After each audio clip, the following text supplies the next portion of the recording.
Welcome, everyone, to Behind the Call, the podcast where we talk openly about the real experiences behind the uniforms, the moments that stay with us long after the call.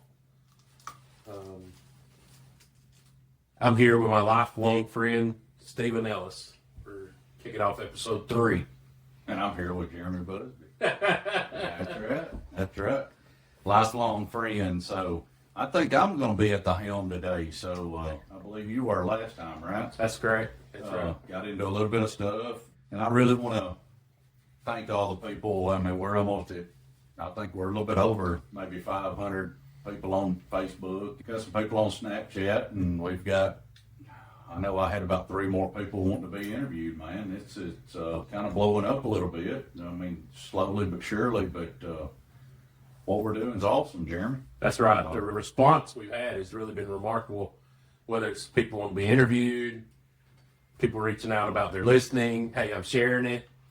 You know, it's really been kind of overwhelming, the turnout we have had. Oh, yeah. So, But raw, I mean, but hey, it's bear with us. I mean, it's just one of those things that it's something new, but it was something that we come together to want to do and try to help people, man. Everybody struggles. That's what I was about to say is, and at the end of the day, it's not about the followers. It's not about people reaching out to us. It's not about any of that.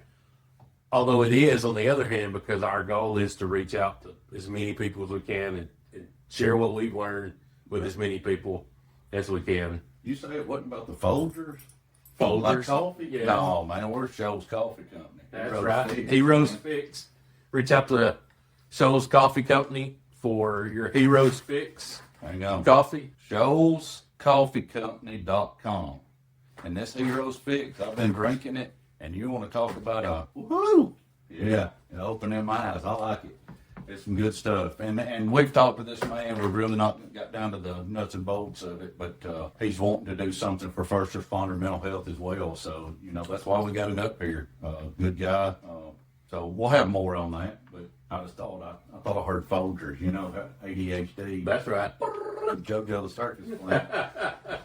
So, well, are you ready to jump into it? Are you ready for a couple of questions? I am very ready. All right. Try to hold this together. Yeah. Why don't you just go ahead and start and tell us about your background in emergency services and where you come from and where you went and where you're at right now? Yeah, so my career in emergency services started in 98, where I started in corrections. I started with law enforcement. I started in 98 as corrections and worked a couple of years. I was promoted out on the road as a deputy and worked several years as a deputy, as an SRO, and then took a job to a local police department for the benefits. Right.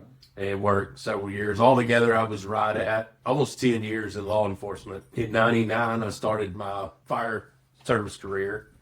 And took a 4-year break, ran for public office, and was a politician for 4 years. That's right. Yep. My buddy hit me back up to get back in, and I was looking for an area to plug in and looking for a way to serve and to help back out, because the volunteer service is not as strong as it used to be. Our local department, we're very strong, but everybody's not as fortunate as we are either. So I reaching out to a bunch of different contacts, or connections, friends, whatever, trying to get plugged back in, and you reached back out to me. You caught wind that I was looking around. Oh, I was excited too. I was like, yeah. Give me a good scolding for why I hadn't come to you already. And Yeah. I'm back in, and you know, it's 26 years I've been doing this now, and it's been a whirlwind. It's been a long time coming, and you've seen a lot, experienced a lot. The greatest thing is the family connection that we've made, Right. the relationships you've made, and then also, You're the brains of operation. well, I don't know. Oh, yeah. If I'm the brains, we're pretty weak. Yeah, no, I love it. I want to say this, and I'm really glad that you came back, because I really feel that like our small fire department, our little city fire department is a whole lot better because of you. Not leaving any of the other guys out. Hell of a fireman, or all of them are, and firewomen that we got on our department. But when it comes to where we've come to on the side of administrative, and that's what we talked about, and dude, you've got us grants, applying for grants now. We've been brought into the 21st century with, computer work, doing a lot of our files and stuff like that. And you've got several firemen that's been working with you, captain, lieutenants, and all of them. And I want to thank you for that. You're really helping our community out by doing that. So, but go ahead. I appreciate you saying that. And you know where I'm going to go with this is we wouldn't be where we're at today without the people that's involved in it with us. Right.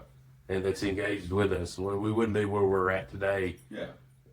Saying it, we're kind of a number. Yeah. I mean, really, but That's right. We do the brotherhood thing, and to an extent, but we're kind of a number. But you've got those numbers helping each other. That's right. So. And we're very, very blessed with a good group of men and women that are active and involved and engaged in all different aspects, whether it's training or whether it's the mental health side, or it doesn't matter what we do or what you call for help. We've got plenty of help. Yep, you're exactly right. I'm gonna ask something right here. What does the word service mean to you, and compared to when you started? So service today is a whole lot different than what service would have been to start with. So service when I started was, you mean I get to drive a fire truck and I get to run all over the place and act silly and yeah.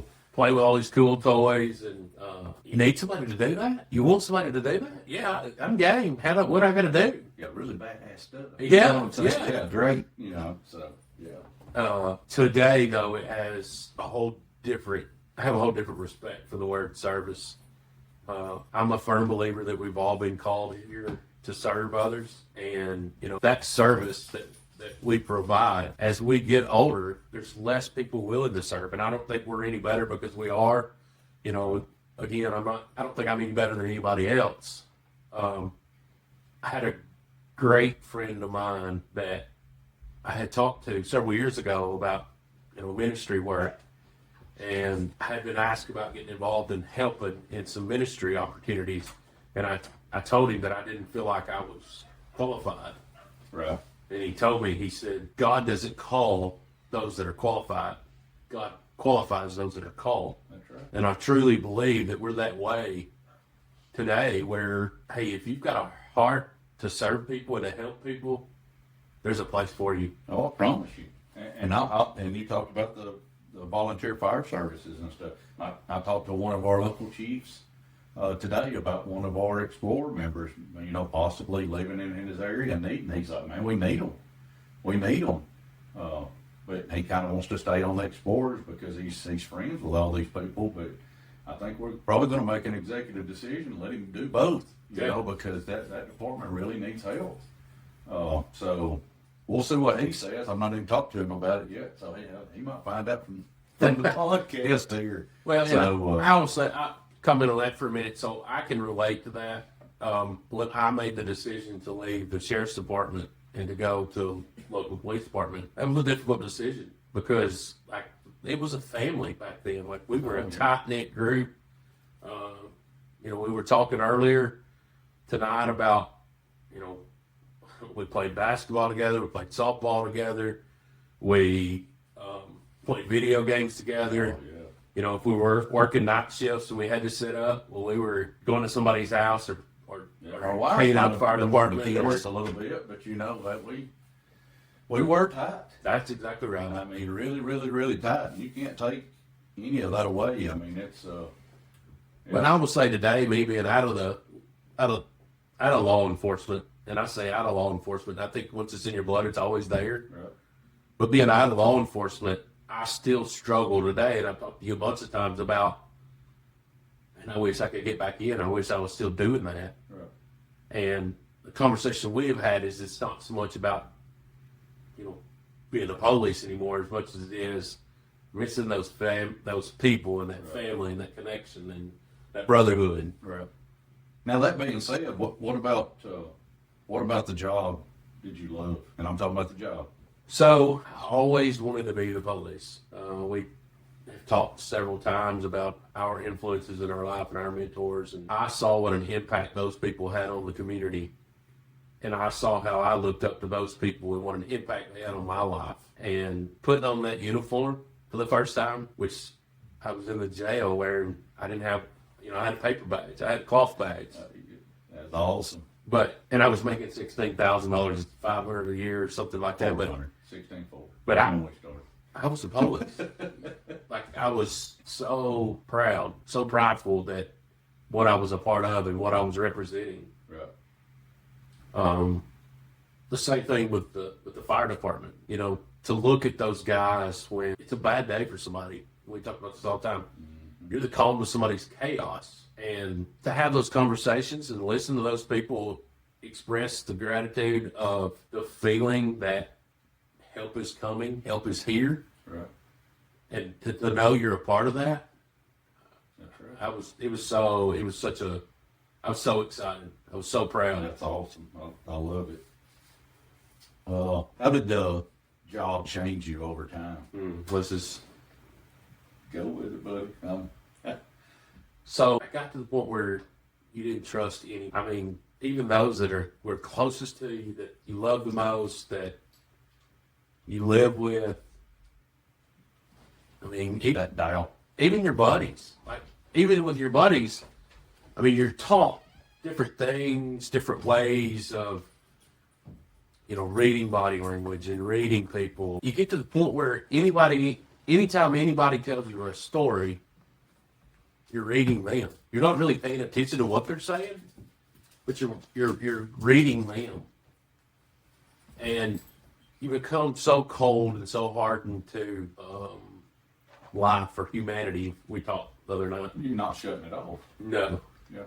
And it got to the point where you're in the police everywhere.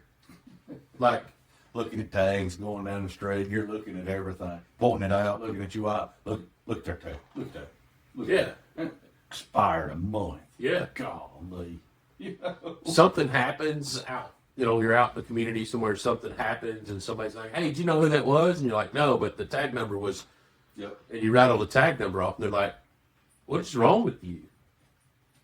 I'll never forget my kids coming home from school, and they had something happen that was a big deal to them at school, and they're telling a story, and they're all excited about what happened at school that day, and they're going through their story, and you catch a little glitch in the story.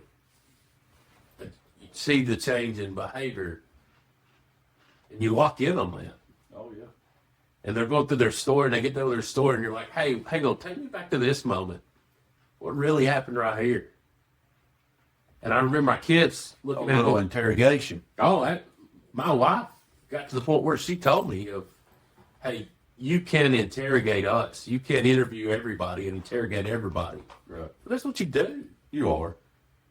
My wife told me one time, she said, don't be policing me. Yeah. Yeah. Yeah. But Love it never shuts off.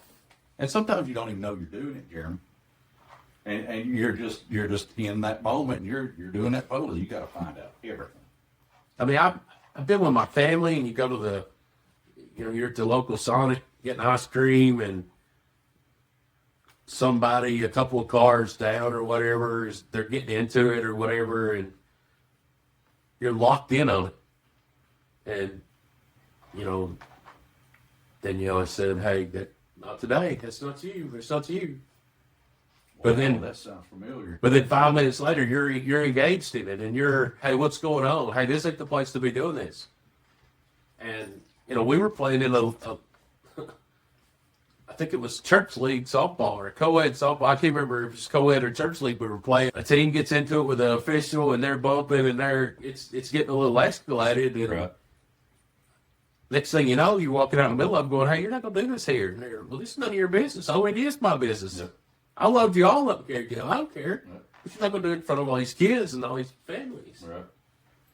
And it literally gets to the point where, I think I remember that night. yeah. And the funny thing is I can remember this. The funny thing is one of the guys started going to go, what are you going to do about it? Yeah. And immediately, you, Mikey, and about 2 or 3 others I could feel them in my back What going, there? well, Yeah.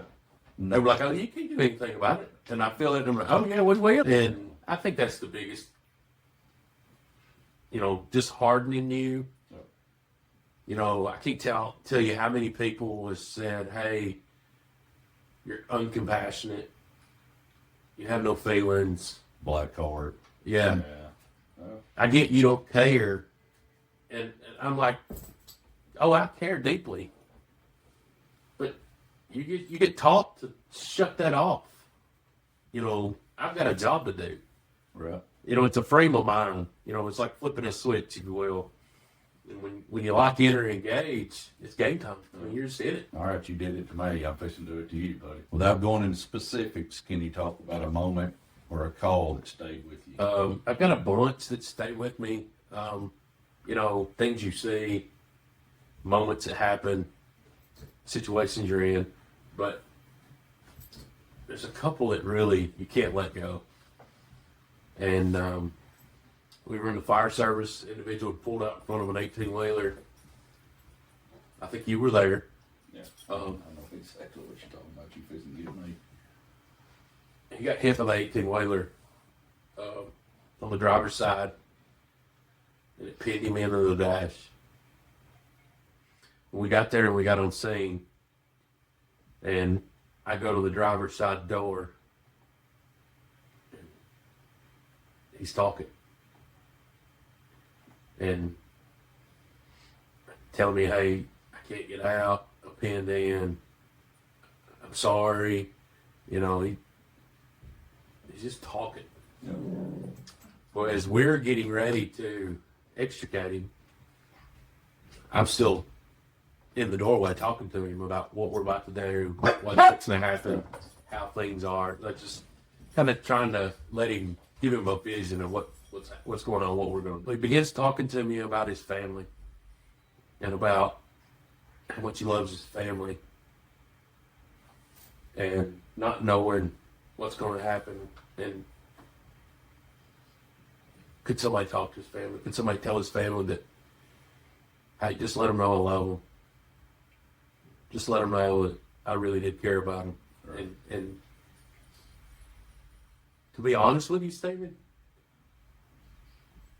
I really thought at the time that we're going to extricate this guy, we're going to put him in the ambulance, and he's going to be okay. Like, nothing about the situation told me from an external overview that, hey, he ain't going to make it. Right. You really think he knew? Yes. That's why he's talking to you. Yes. Yeah. And the whole time he's telling me this about how much he loves his wife and his kids, his great kids, and just let him know how he feels. And I'm telling him, buddy, you're going to be okay. Yeah. It's going to be all right. Because we fix everything. Once we get you out of here, you're good. We're here. And it literally went from as soon as we relieved pressure off of his legs with the dash, that quick. It was over. Yeah. It was done. Yeah. Like, I literally went from talking to this guy about his wife and his kids and how much he cares about them and what they're doing in life, and to he's no longer there with it. Yeah. Yeah. As soon as you released that pressure, that we coded you. And we had a young fireman with us at the time also, and he had brought the extrication tools to us. And I remember being on my knees in the doorway talking to the guy and looking back over my shoulder to get the tools from this fireman. And, they tell you not to make eye contact, not to look, not to see. Yeah, they tell you that. Yeah. And I remember looking at his face, and he's as white as a ghost, wide-eyed, kind of locked up in the moment. Yeah, what the hell just happened? Yes. Yeah. And you're trying to snap them out. You're trying to get them out of that moment. But you're living that moment with them. Right. And the other moment that'll never leave me is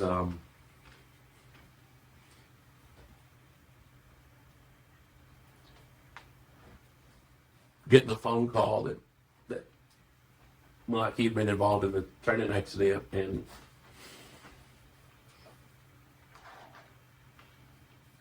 we were in church. I'll never forget it. We were sitting in church, and my phone had went off multiple times. And I remember telling Danielle, "Hey, something's going on. I got to figure this out." And stepping out and taking that phone call and getting that news.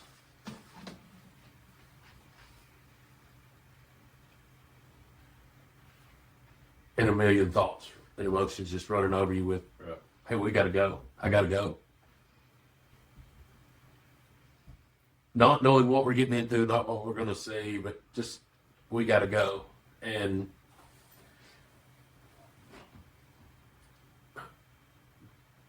getting to the hospital, seeing everybody there, and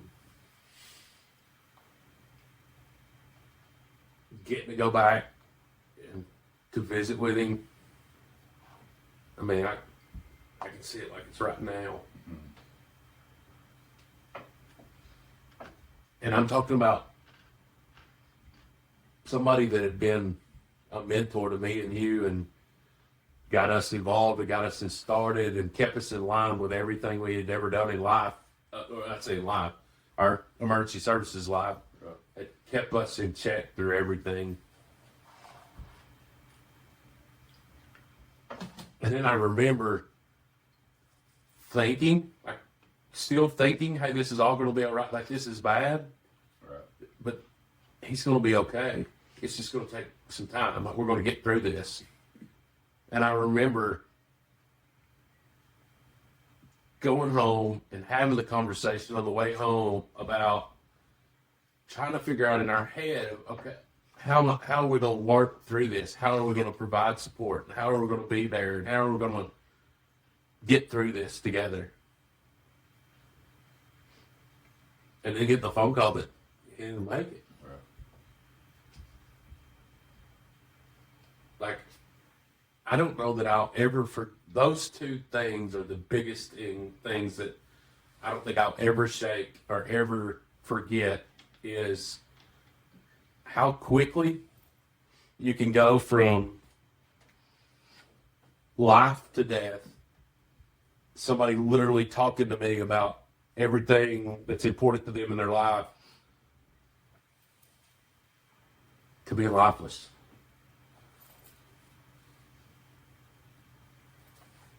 That was one of the biggest things I was going to ask for. Like, back then, how did you try to cope with that at the time? I know how you do it now. I mean, we both know how we cope with our problems now, but back then, how did you cope with those two things? And I know I'm getting personal, buddy, but I mean,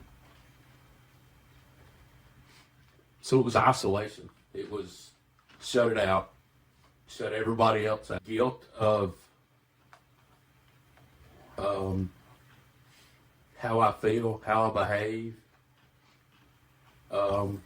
Nobody understands what I'm going through. Nobody knows what I'm feeling and how I'm feeling. I became very agitated, and like everything aggravated me. My fuse became so short. And what's really crazy is I think about over the years of the impact and how people are like, "Hey, I remember you. You were happy-go-lucky. Nothing ever made you mad. You were," and my wife would laugh because you're talking about the guy that gets aggravated if you're making too much noise when you come to the house, or like, and it would be the craziest things that would just trigger you and frustrate you. And it just got to the point where I did not have a good relationship with my kids. Like, everything was a big deal. Everything I saw that they were doing was not the right thing.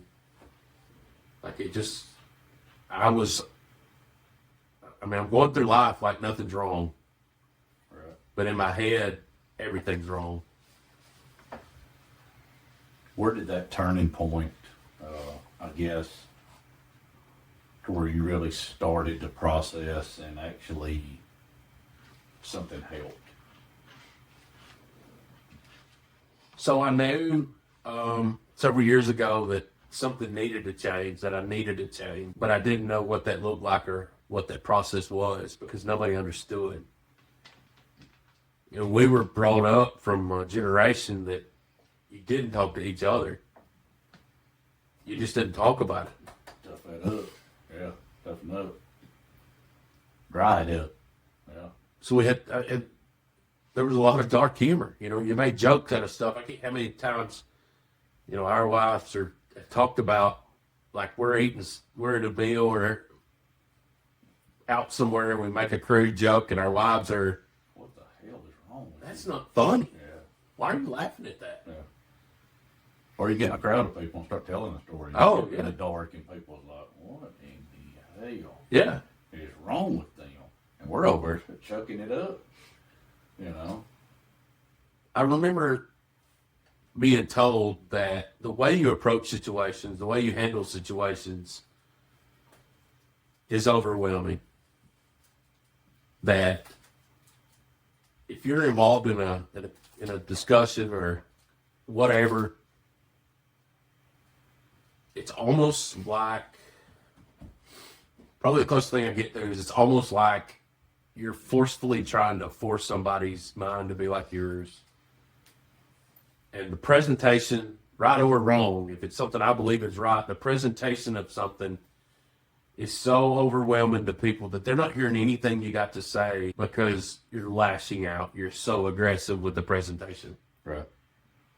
And I remember being told that nobody hears anything you got to say because of the way you present it.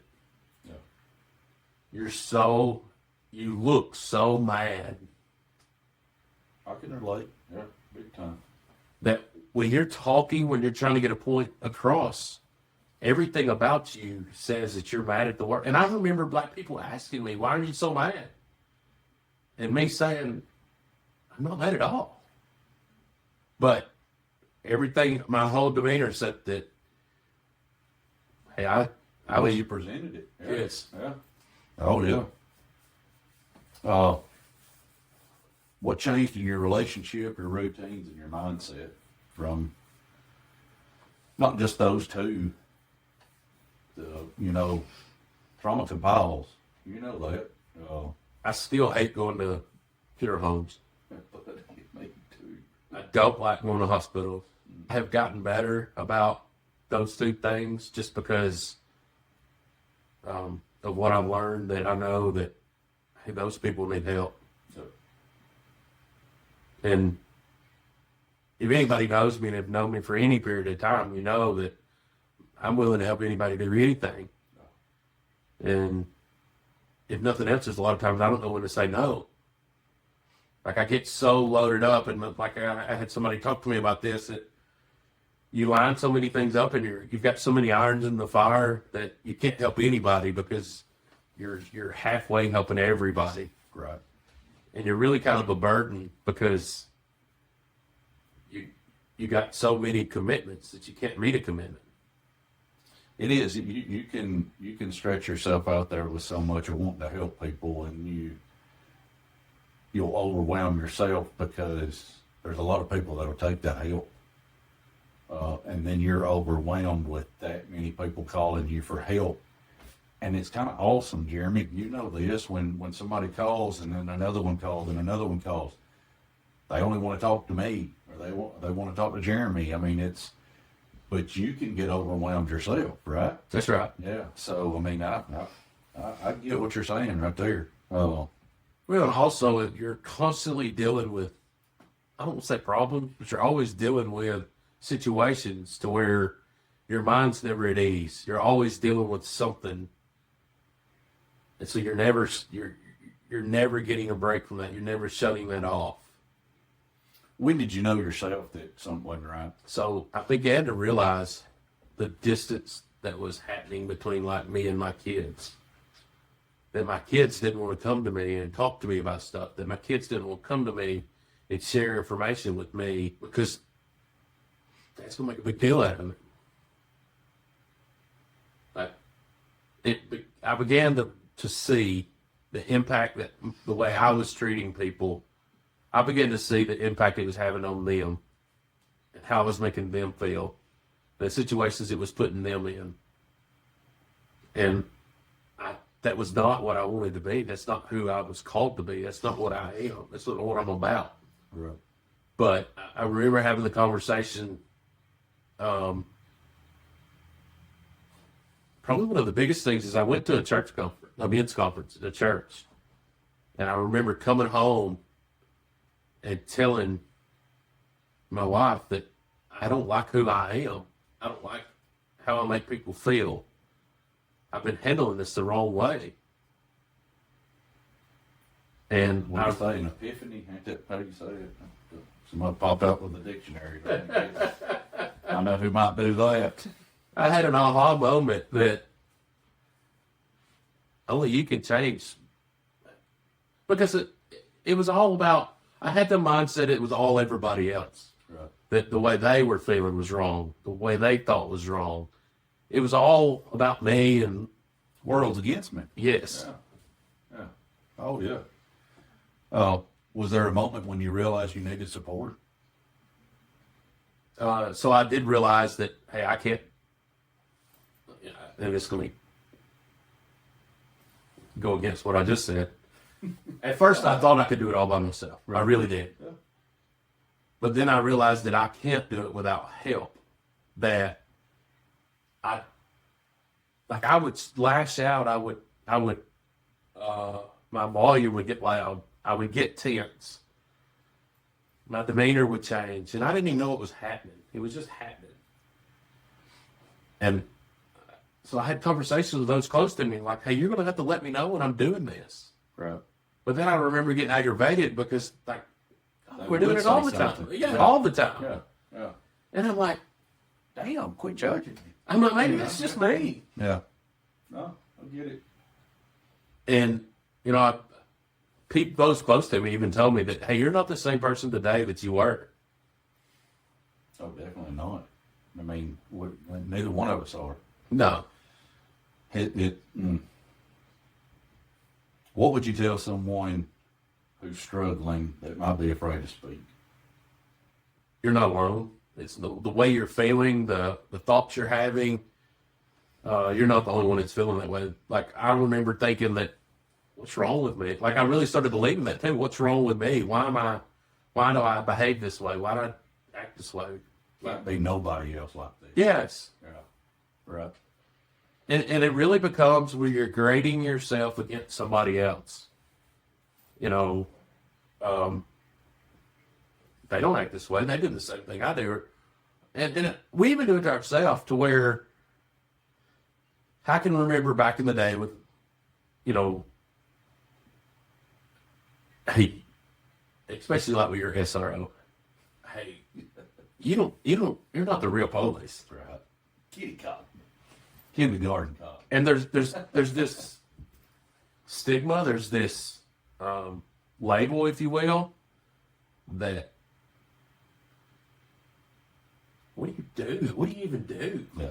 And just different comments that come about, and we pit each other against each other. That, hey, you haven't seen what I've seen, you haven't done what I've done, you don't do what I do, you don't deal with what I deal with. People forget where you've been real quick. Exactly. Yeah. So I didn't want to do it. You know, I mean, I remember Dan asked me, you know, he was leaving, he was going back on the road, and hey man, you need to take this, you need to take this. Which I was going to do a different avenue, so I went and I was like, hey, let's build some comp time and stuff. That was the reason I went. Dude, if I wouldn't went that other avenue, I'd still be there. SRO, man, that's the way to go. Yeah. I mean, And the impact you have on the other kids. Yes. It's a pretty decent gig. And I look back now at the time I was an SRO, the kids were in school then, and they come by. To them, I'm still Officer Busby, you know. Oh, like, yeah. what are you doing now? Where are you at? Yeah. You know, what's going on? And, you know, you have those kids come back and say, man, you made a total difference in my life. I wouldn't be where I'm at today had you not. And I'm like, I didn't do anything. Like, yeah. You treated us like people. You hung out with us. You talked to us. You wouldn't intimidating. That work with me that they told me that the reason I'm here is because you know, dude, that's pretty cool. You know, that you've influenced somebody enough that they wanted to follow the same career path as you. You know, I mean, and we've done that. That's right. How did the experiences affect people closest to you? You begin living separate lives. They didn't tell you stuff. They didn't share things with you. They tiptoed around you. Right. I can remember my wife telling my kids, I was working midnight shifts. Whatever you do, do not wake your daddy. Little angry bear. That's what my wife. If you wake your daddy, we're all going to deal with that. Oh yeah. Do not wake your daddy. All day long. And I can even remember waking up and walking into the living room, and I can still see the look today on their face when you're up before you're supposed to be up, and oh my gosh. Like nobody wanted to say anything. Everybody kind of looked around. I remember my wife whispering, "Did we wake you up?" Yeah. I mean, it's still like whispering like you're still asleep, but it's like, "Did we wake you up?" I'm like, "No, I just woke up." And then it was like, whew, thank goodness. Yeah. I mean, I'm glad it wasn't noticed. So yeah, that's. What do you wish they could have understood earlier? I think nobody really understands the life you're living, the experiences you're having. And I even say that it's those that are even with you have different perspectives, different methods of dealing with things, see things differently. Right. You have different experiences, or you're at different maturity levels. So, but like, there was a lot of things I hid from my wife that I was involved in, because I knew that if she knew that, she'd make me quit. And it's funny now that we talk about some of that stuff, and like, I didn't know that. And there was some things I'm glad I didn't know that. You know, that it's kind of like you're living a double standard or a double life. And it's like they're living a life and you're living a life. And they're kind of just a part of it, if you will. Well, this is going to be a little weird, but what advice or how could you tell loved ones to react to some of those bad calls that they might come back from? What kind of advice would you give them to maybe help their first responder? Because that's what we got listening to us is first responders. So what would you tell the wives, the husbands, the boyfriends, the girlfriends, the kids? What's something that you would want to pass along to them to be able to help their first responder after a bad call? So encourage them to talk to those that are close to them. It's so important for us to just talk, just have a conversation. Right. And I say that not just in emergency services. I mean, medical professionals, teachers. Your emotions are normal. You're having a normal reaction to something abnormal or something that's not normal. So when you know that they've been through that experience or an incident or whatever, encouraging them to talk.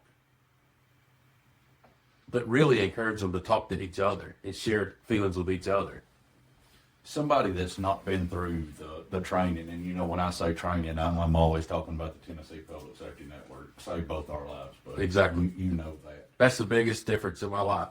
That's what really took the turn of the corner. What would you tell one of those loved ones to say to their first responder that's not been through that? How's a way that they could tell their story without just getting crazy? Yeah, so you can come home and talk to your spouse, talk to your kids, talk to parents, whatever. You can talk to your extended family or friends and give them the PG story. You don't have to get into the details of exactly what it looked like and what it smelled like and the what you call the nasty stuff. That's right. Yeah. You know, the graphic details. You don't have to get into all that. You can give a PG story of, hey, I had a real rough day today where this incident happened and something bad happened. They just opened that door. Yeah. Oh, yeah. Because It's just looking that back, easy. there was no way that my wife or my kids were ever going to have that conversation with me, because we couldn't even talk about what we were having for supper without me blowing up, much less talk about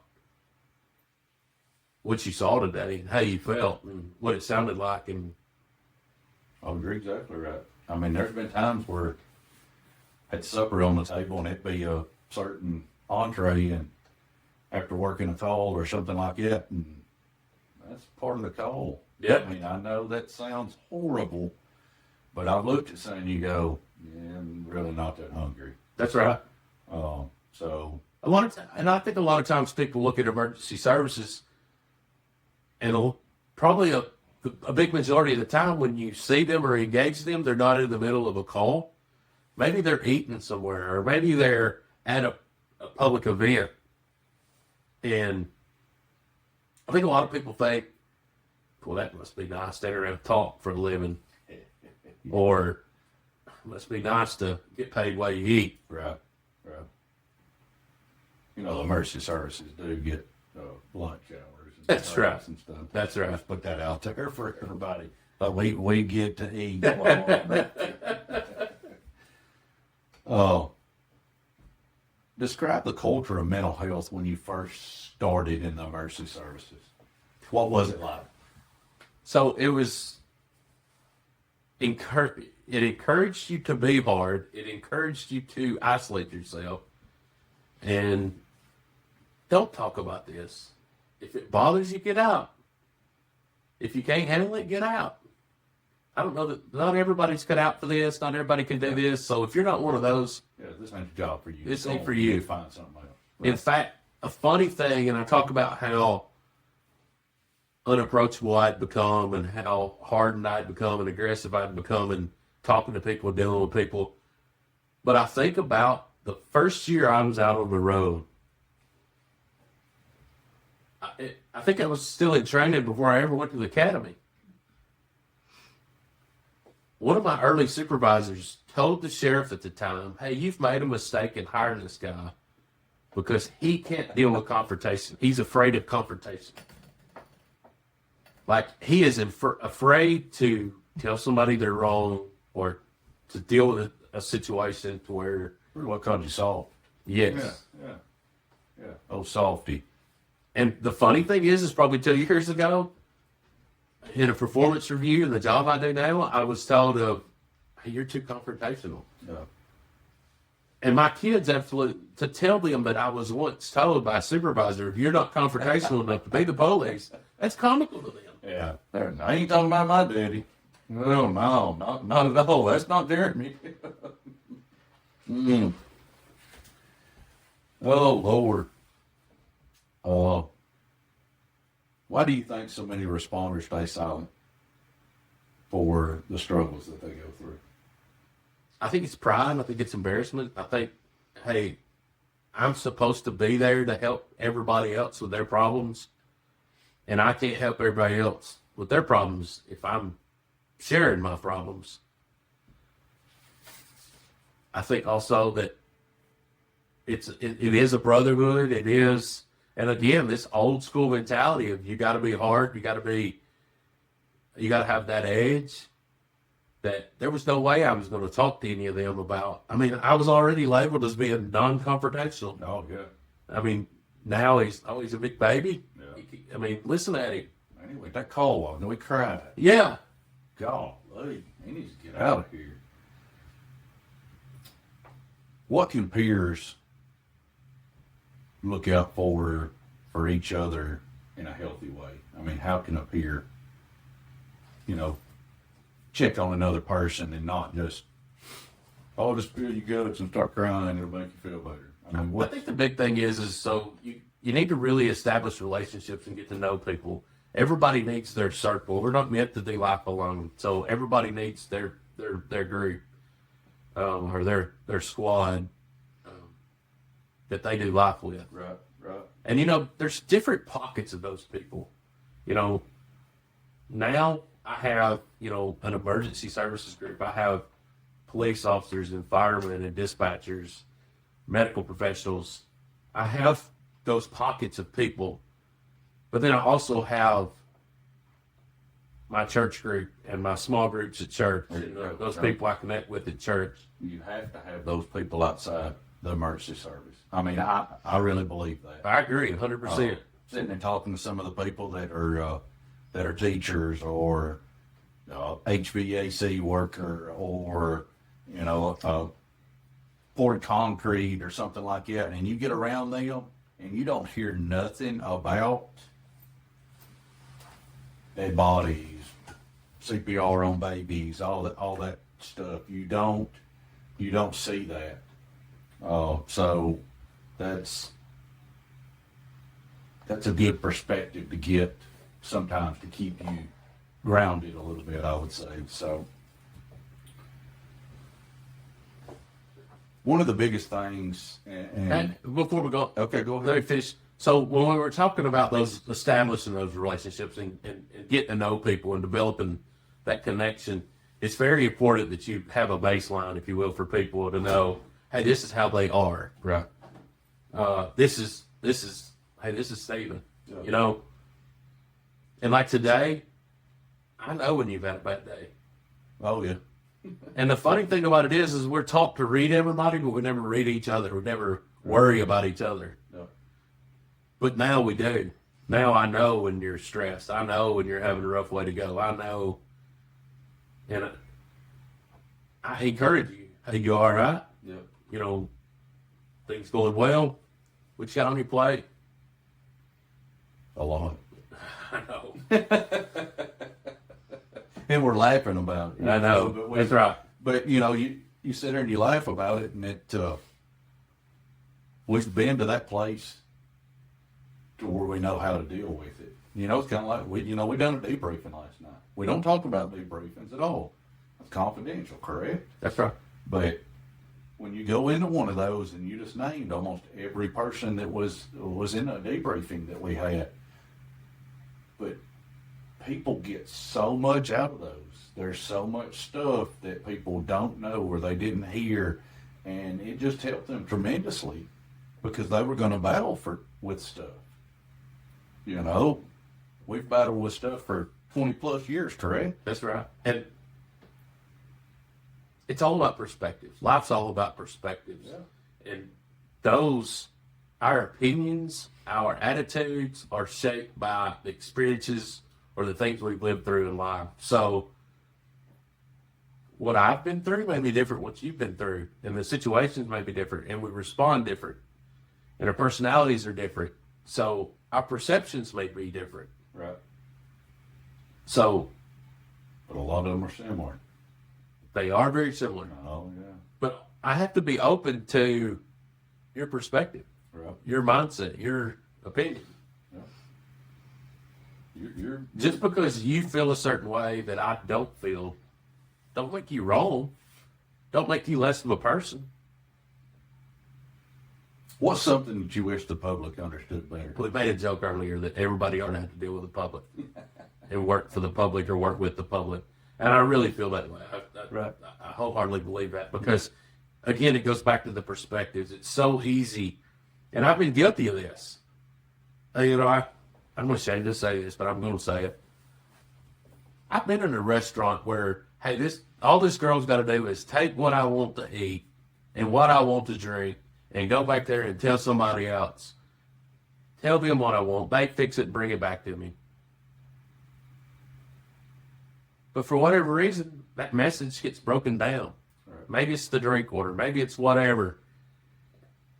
And I've been in those situations where I'm like, this is so ridiculous. No. You've got one job and you literally can't just listen to what I want, write it on a piece of paper, go get it and bring it back to me. Right. Like, there's no hope for you in life. Yeah. But it's like, hey, buddy, you have no idea what they're going through in life. mistakes, you know. It could be that, you know, you might be talking about a waitress, you know.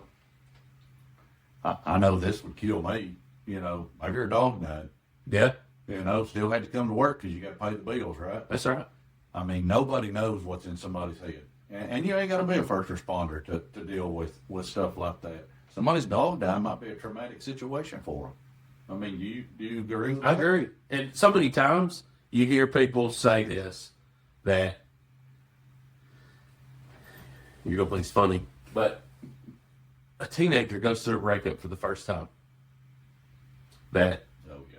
they're broken. All they're doing is sobbing. They're maybe not eating. They can't World's sleep. come to an end. And so many times you hear people say, "There'll be another one." Like, you're 15. It's just a teenage thing. Right. But that heartbreak can be the same as a teenager as it can for an adult. But that teenager, that's the biggest. They've never felt this way. They've never been through this experience. Yeah. That's a big deal. Yeah. But we downplay it. Definitely. So it's the same thing with emergency services. And I can tell you how many people I've heard say, you knew what she's getting into. You knew what it's going to be like. But I promise you, for myself, I didn't know what it was going to be like. I didn't know what you was going to see and what you were going to smell and what you were going to hear and the way you were going to be treated. And I never thought I would see the things that I've seen in my No. 28 years of doing this. I mean, that would have been probably a decision maker when I went into this, which I'm going to tell you. My daddy sat in our living room and said, "Son, I wish you wouldn't do this." And I'm like, "Well, yeah, you're my hero. I'm following after you. You had the cool stories. I mean, this is neat." Now you're like, "Damn, maybe I should have listened to him." But I say as well too, I've helped more people than I've seen bad stuff, I guess. how many times You in have. I know your that. experiences have somebody come up to you and tell you about what an impact you had or how you made them feel? Yeah. And to be honest with you, buddy, it's hard to even remember those situations. Right. If they weren't something that was real traumatic, Yep. Yeah, you don't remember them anymore. Those images, that good vibe gets washed out. yeah, It gets washed away. But when you hear those old stories and you get to laughing and you're like, "Man, that is awesome. Yeah, I forgot about that. That's cool, you know." But I entered law enforcement to make it. I wanted to help people. I wanted to be a difference maker. I wanted to do good. Then it gets to the point where you don't spend time with the victims. You're not talking to the victims. I mean, I'm going to take a report from them, and then you don't ever know what happens after that. Yeah, the what ifs and stuff. And I always say that with dispatch. Yeah. You know, they don't always get No. they don't all, I mean, what is it you say? And I heard this before where it says, you're sitting there, you're watching a movie, and you get up to a certain point, and you just cut it off. That's what dispatch is. Yeah. You're getting into this movie, it's like, "Oh man, this is awesome, this is cool," and boom, you cut it off. So everybody, or a lot of people talk about, hey, I'm watching this television show, I'm watching this movie. Somebody else has already seen it to the end, and they get started talking about it. And what do you say? You're like, hey, don't ruin it for me. I hadn't got that far. I hadn't got to finish watching it. Don't spoil it for me. Right. So can you imagine being a dispatcher taking a call and you're watching the movie or listening to the movie, and then it stops, and then somebody tells you how it turns out, or maybe you never hear how it turns out. I always, sit and listen to Mama Kay. She dispatched for 20 years. And she would always say, I wished I knew what would have happened. Or what happened. I guess I just got to go off what I think happened. And I'm like, wow, that's crazy. Yeah, We got to be better to our dispatchers. I agree. If you're out there listening, go talk to your dispatchers after a traumatic situation or a bad call. Go tell them the story. And I think about going through the public safety network that you don't really realize how much your dispatchers, your EMS, Oh, yeah. your fire services that are answering medical calls and wrecks, Right. and your medical professionals. You don't really understand what it is they see and what they deal with. Right. You know, I think you take that for granted a little bit. And I'm not downplaying the job of as law enforcement, Right. but any traumatic or critical incident, it's getting dispatched. Yep. Fire, EMS are coming, Everybody's rolling. and they're going to a hospital, Yep. regardless of what it is. Yep. It's all part of the scene, if you ask me. That's right. Where the incident. It's all part of the incident. So, what does healing look like to you today? Talking, sharing my thoughts, sharing my feelings. I think I shared this with you earlier. I think I've really become soft. Like, I'm so overly, I overemphasize feelings and how do you feel and what are you thinking and what's the moment like for you in situations, and Right. I've become a big softy, I guess. Well, yeah, I'm with you. Me and my wife talked today, and it's been an emotional day all day today. And it's, I just don't know what else to say. And I'm good with it. I'm good with crying. She looks over and goes, "What's wrong?" I'm like, "My daughter sent me a message, and I'm really proud of her." And I'm just a basket case. But I remember being And that's told fine. at a young age of crying and being told, "You be giving you something to cry about." Yeah. What are you crying about? Yeah. Suck it up. That's right. Yeah. And now- Hey. I may cry more than my wife. I don't know. What's next for you in your journey? I want to share. I want everybody to know what the Public Safety Network done for me. I want to know, or I want to share how you can get help. You don't have to be alone. You don't have to be isolated. Right. I can remember growing up and coming through the ranks of you feel isolated from the community. Right.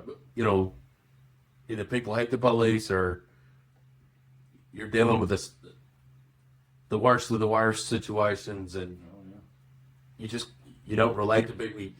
You go to a birthday party, kid's birthday party or whatever, and you just stand over to yourself. Right.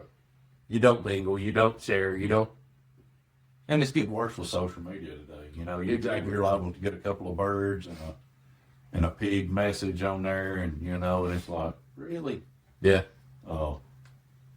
victims and people like that blaming, fire and EMS and for stuff like that. And dude, if the public really knew how much emergency services try and train and make sure they are ready for your incident.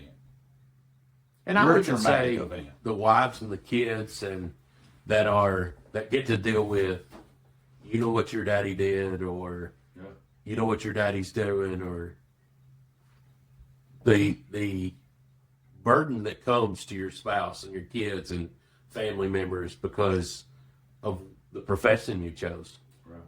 They didn't choose it; we chose it. We did, and also I know me and you. I know our spouses supported us 100% what we wanted to do, and they've not stopped supporting us. And I want to thank both of them. I know you want to thank yours. I mean, they are awesome women, and there's other people that are awesome as well, and love them to death. And this is one of the reasons we're doing this. Any final thoughts for the responder community that's listening right now? Lay it out there, big dog. Connect with your circle. Don't go tell everybody, because unfortunately there are people out there that will use that in a harmful way. Yeah. They'll go and There's trolls out there. yes. Yeah. But like I said before, establish those relationships, genuine relationships. Be raw and real about what you're feeling, what you're seeing. Don't feel like you got to shoulder this burden. You got to carry this weight by yourself. Go look and find out when the next Tennessee Public Safety Network after the class. Like they're fixing to start releasing them. Is that not what we were told last night? That's right. Should be this weekend. I know the conference is being released. I don't know where it's at or anything else, but it's in September, I believe. There's an app for that. I mean, Tennessee Public Safety Network's got an app. Go on it. It's Tennessee Public Safety Network, Officer Wellness. It's on the App Store. Go in there and grab it. It's got training on it, and I'm looking at it. I mean, I'm typing on the training. It's got a training calendar and everything. Miss Rosie will update it. Well, hang on a minute. No. You know, here we go. You know, so Late breaking news. well, did I lose it? No. Critical incident stress management for law enforcement and dispatchers will be starting May the 11th, 9 a.m. to 1 p.m. on May 14th. So get on there. There's an application on there and stuff. Best training, bar none, I agree. I've ever taken in the emergency service. And I remember going into training when you said, "Hey, this is life changing. You need to get involved." I remember feeling guilty that I was taking a spot that somebody else could be in, thinking to myself, I don't need this. I haven't been involved in enough stuff. And I remember making it make sense to me in my head that, hey, okay, I'll go and I'll get taught, I'll get the training, I'll learn Right. how to share with others. And then day one of the class, when you're going through the survey of how many incidents you've been through, and I'm about halfway through, and I'm going, holy cow. I remember feeling that. And then by the time you get done, and I'll even say this: so if you have multiple roles, let's say you're a dispatcher and you're police fire, if you double dip, you go through a whole lot more than what you know. Yeah. Because you're increasing the amount of exposure you have to different incidents. We've got 4 different classes on here, and I just noticed this one. The one for firefighting EMS personnel is September the 28th through October the 1st. And I was told by some of the team members, board members, that if you can't make it to the law enforcement, the dispatchers, and this is what I'm talking about, if you mostly dispatch for fire and EMS and stuff, you can come to those too. Just because it don't have dispatch in it, if you need to come to that, you need to get with Miss Rosie. And if nobody's met Miss Rosie or talked to Miss Rosie, she is the life of the Tennessee Public Safety Network. She's been with it since the beginning, and she truly loves every member that comes through there. And she loves to see them get help. Because I've not seen a person that's come through the network that didn't appreciate it. We can't leave Peter out, Randy, Bones, Eric, Giles. I mean, we've got a ton of them that are just awesome people that don't. Ken. Yeah, Kim. Yeah, I mean, you've got so many people that do this for a reason, and a lot of them are retired, and don't get nothing for it. You know, Randy drove to a debriefing 3 hours away the other night. That's right. Because he loves it, and he loves to see people get help. It's like he said, it's the greatest training that he's ever seen. Yeah. That, you know, what would life be like if we, and I say this, Stephen, I remember graduating police academy and Peter talking to our academy. And at the time, I remember I'm new out of academy. I haven't experienced a whole lot, thinking, Who's this dude? who cares about all this? Yeah. Let me just go. And they're giving us the data to support, hey, half of you in the room are going to be divorced. Mm-hmm. One of you in this room will not be here next year. Yep. And I vividly remember thinking, whatever. And lo and behold, one of our classmates died before the year was up. Yes, sir. Got killed in line of duty. I remember that. And it really started, and then we saw different people while in the academy started having maybe this crazy old dude knows marital relations, Yeah. marital problems and relationship problems, and I'm thinking, holy cow, and maybe he does know what he's talking about. All right. Maybe this guy from Boston, Yeah, Boston. Yeah, I love him. he's a good dude. He I'm really glad he is. started this. Yeah. I mean, he just doesn't know how many lives he saved. And that being said, look on there. There's all kind of resources that you can get help or look at some stuff. Do some research on the website as well. There is the website other than the app. But what if you need to just talk to somebody like right now? If we've stirred up some emotions with somebody or something, what can they do, Jeremy, to be able to talk to somebody? Reach out, call one of us, check out, reach out to one of your department heads. We got 911, but what else do we 988. 988. 988. The way I understand, and I'm saying this off the cue here, but I'm going to call it one day just to see if I can. But they say that they have a emergency services division. If you want to talk to somebody that's been in the emergency services, they can connect you with them that quick. And I'm just going to try it one day just to make sure before I'm spreading disinformation or anything. But that's what I've been told by a third party. So I really would like to check that out. But even if it ain't, you're talking to a trained person. That's right. That can get you some help. And there's nothing wrong with therapy. No. I go through it all the time. Love it. I've told people I found me a 28-year veteran that was a firefighter, EMT, and he has been a world of good for me.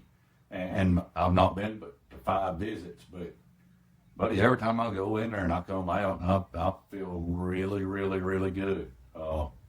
He talked me into talking to somebody, and I will say that they may or not be in this room with me right now, and I love her to death, and I do want to mention her. It's Mikey's wife, and we've talked, and We've had a good night tonight. yeah, and we should have talked 20 years ago, shouldn't we? And she's shaking her head, and we made an agreement. All three of us has made an agreement. If something comes up or it bothers somebody, that we're definitely going to talk to each other. We're not going to let it simmer on the stove. So we'll take care of it. But thank you for being here. I really glad you are here. And we talked about it. And Mikey was one of our best friends and brother. And He got both of us started with it. And I remember being in 7th grade, and both he and Chris came to the elementary school, and they gave a talk to the kids about drug use and alcohol use. So, he devoted his life to DARE, and oh yeah, he devoted his life to serving. We talk about being in service. There is no program. He That's started right. it at Loretta and stuff like that. But There's not a bigger hearted person that I've ever met that devoted themselves to serving others. we can go on for probably another hour if we really wanted to, Jeremy. But we want to do a episode about Mikey, and we wanted to invite Kim and his daughter, and probably some other people that was there and affected. And I don't know how we're gonna get all those people in this room, but we're gonna probably try, because I really feel that there's a lot of people out there that's been through some of the same stuff as we have, similar situations. We've listened to the Buzz story. Is there anything before we sign off that you got to get kicked out there, Jeremy? If I've impacted you, I apologize. If I Probably meant to be, though. if I come across in a hurtful or harmful way, it's not who I am and what I want to be. Right. And I apologize. And I know But that. if you want to talk, I'm always available. I mean, I like to talk. And we still got probably a little list of people we're gonna carry catfishing and stuff as soon as it warms up. That's right. We ain't going today, boy. Probably another shout out. Heroes Fix, Joe's Coffee Company. Thank y'all very much for thinking about first responders. He's a first responder himself. Was led to doing that, and much respect for that man. And he's Speaking of observant, I mean, he's pastored churches. yeah, he's been there. Served missions. Really He's been there, and he wants to donate a portion to He's a huge heart. the purchases from the Heroes Fix to help people be able to go to the Tennessee Public Safety Network. Yeah. We've not ironed it out completely. I'm probably speaking out of turn and stuff like that, but I'm sure he won't care. I do want to encourage you, though, if you or somebody you know has dealt with situations, maybe seem to be isolated or I'm tired all the time, Right. like, encourage them to open up and talk. Share this podcast with them. You know, I'm not saying that we can make a difference, but we're open to make a difference. Right. And the only way that we're able to really have the impact that we want to have is to put that out to everybody. Yeah. You can call some of those numbers on the Tennessee Public Safety Network, and you can get anybody from Memphis to Mountain City. So if you're close to somebody or you don't want to talk to somebody close to you, you can call somebody from Memphis. If you're from Mountain City. If you're a military there's- veteran, yes. we got connections Yes, to there's military folks people. out there that's helping. Well, we've got military members in the network. Yeah. I can probably name 3 right now, just right off the cuff, that they could talk to. But there's somebody out there that can talk to you, and we need to thank probably one more person. Love our graphics. Tracy from Text Letter. Yeah, does an awesome job. Thank her for that. She's done our stickers and a couple other things, and she does great work. She does. And she's all about the mercy service as well. She's been very good with us. Yes. She's an awesome woman as well, and hopes that this takes off and helps some people. So, If you want to share this, you want to listen, be sure to check out YouTube, Apple Podcast, or Spotify. And we got an email address, behindthecall0126@gmail.com. If you want to hear something, you want to hear a certain thing, or you want to a certain person to be able to come on the show, or do you want to come on the show and be interviewed? Email us. We'll answer it. We'll look at it, and we've already got 12, 13 people that want to be on the show, but we want to kind of do a mixture of people. We don't 5 police in a row. We want to try to go fire, police, EMS, dispatch. We're going to try to spread it out. A little bit of something for everybody. Military, nurses. So if you want to be part of this, Children's services. yeah. You want to help out, give us a call. I really would love to hear from you. We'll check the emails, and we'll bring it up on the next podcast if you got some questions or anything. So really, from Mo Ellis here, thank you for watching. And remember, take care of yourself. If you're going to take care of others, you got to take care of yourself first. So till next time, Behind the serve Call. those who serve. Thank you. Thank you. Thank you for